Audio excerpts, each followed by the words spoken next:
Where should we begin in our study of Marxism and why it's important today? I think we everyone knows that something's wrong.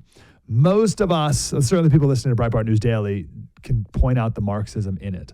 But I think it's really important to know the roots of it. So how far back in the roots are important? I know you go all the way back to Plato. Should we go there or to Karl? I think going back to Karl is sufficient. I mean, there were reasons why I thought it was important to go all the way back. And to be fair, I covered it really briefly and really quickly. But, obviously Marx was sort of the culmination of a development in thinking. But I think for our purposes today, what's happening in our campuses, what's happening in our country, just understanding Karl Marx is enough. And, I love what you said when you started this segment, that we have to understand the roots of it. This morning, I was thinking about, I think, honestly, a lot of well-meaning people have embraced things like DEI in the same way that, back in the 20s and 30s, honestly, a lot of decent, well-meaning people embraced communism. They thought communism truly would provide a kinder, gentler way of, organizing our societies. And that's why it was so important, for example, when George Kennan wrote his famous long telegram to explain what the Soviets were really about, what their intentions were, and how their system was really at odds with ours. The two could not coexist. And I think we have the same thing going on today. I think people have to get beyond their sort of natural sympathies, right? Whether it's for, the Palestinians or people that they see as downtrodden in this country. They have to understand that behind this ideology, behind these movements, whether it's, Free Palestine or whether it's Black Lives Matter, the intention is to tear down our country. The intention and the goal is to fundamentally change America, get rid of the system that we have, and create something else in its place. I like this term. I'm reading the Free Press has an article about a woman who she was like, free Palestine is a climate issue, and reproductive justice means free Palestine, and queers for Palestine, all this nonsense. And they called it, this woman who used to be in that cult called it the omnicause. I like that a lot. Like, it's like all the causes in one are just one thing, and that's Marxism. That's Marxism. That's it. But I don't know if a lot of people today are like, yeah, I'm a Marxist. Like maybe back in the day, there were some people who were like, I believe in communism. But today, there's not a lot of people, I don't think, the crazies, yes, who are like, I'm a Marxist. But they still believe in these Marxist things. So what are these Marxist things that we should be on the lookout for that otherwise well-meaning people may jump on because it sounds good? Yeah. Well, I want to push back a little bit and say that I think you'd be surprised at the number of people that actually do embrace it and say, I'm a Marxist. There was somebody who was reporting out, a priest who was reporting out from the Columbia protests, and people were absolutely self-identifying as Marxists. We know that the founders of Black Lives Matter said, famously, we are trained Marxists.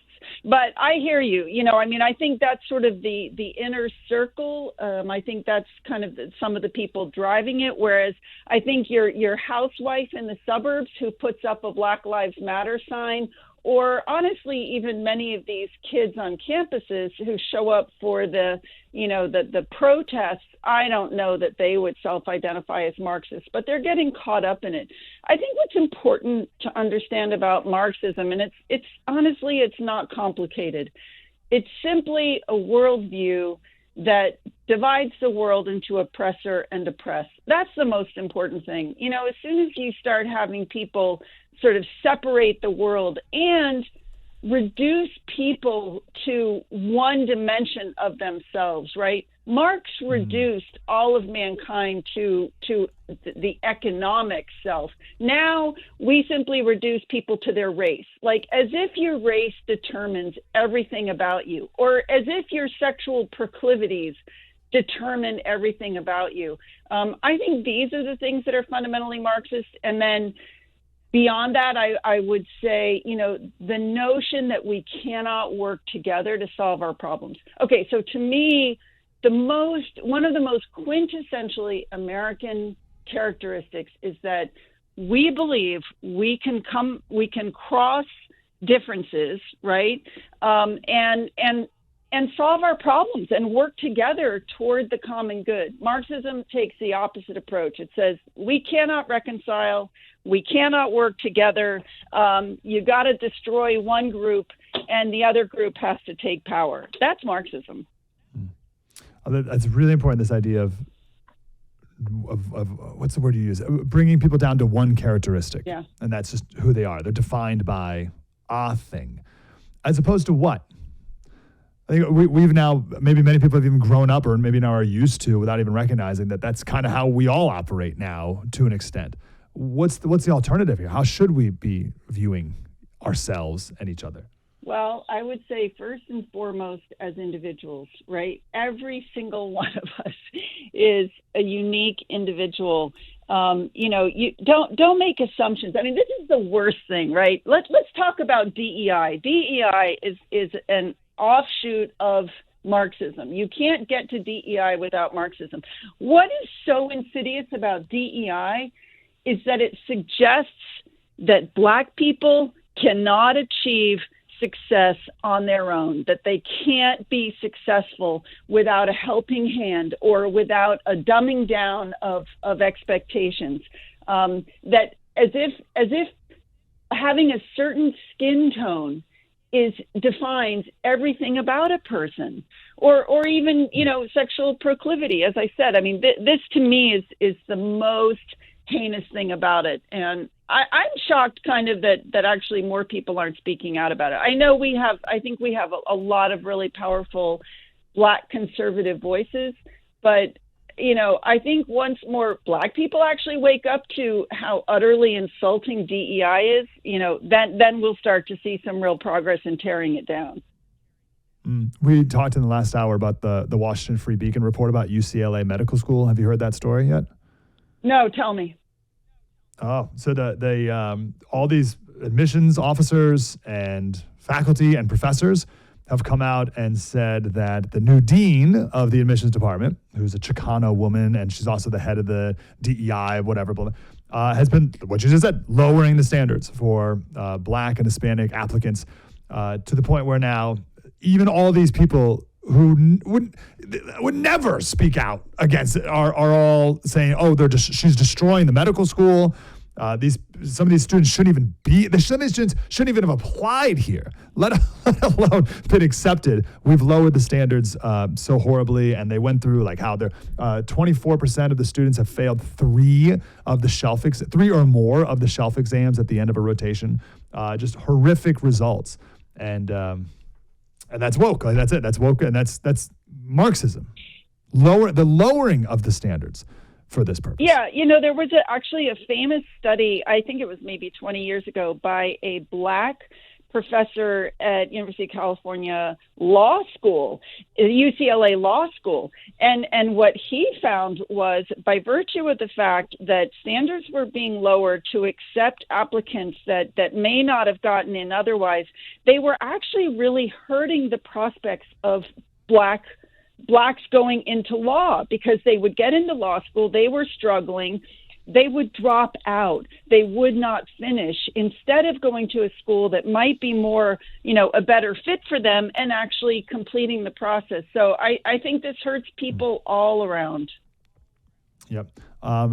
Why I make this point a lot, and I want you to help me with it, that these woke people, these Marxists, they seek and destroy on purpose.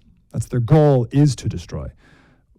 Do you find that true, and why? What's going on in their mindset that causes someone to even want to do that as opposed to build up and create? Well, I would say, actually, first of all, their ultimate goal is power. So I believe, and this really goes back to Marx, but Marxism is fundamentally a politics of envy. It really is. And I think that was sort of part of the message for me in going back and writing about, that sort of deeper history, because this is something that is in human nature, right? I think envy is one of those things that humans have always and will always struggle with. And to me, Marxism is a kind of codification of the politics of envy. What they want, and they say this repeatedly, what they want is power, and the way they get it is to tear down, right? You have to destroy those who you believe have power so that you can have the power. Where have they sought the power? Where do they see power? What are the choke points they've identified? I think they see it everywhere. I mean, I think that's why, they've tried to take over all the institutions. I mean, obviously power is in government, but power is in any institution that has leadership. There is power. And so therefore, that's why they've tried to take over, corporate America, Hollywood, culture, government, our schools, I mean, everywhere. And what's interesting too about the seeking power, it's not how do I put this? It's not like a cooperative power, right? Or organizations need leadership. People, some people aspire to that leadership, but the idea being you're going to work with others.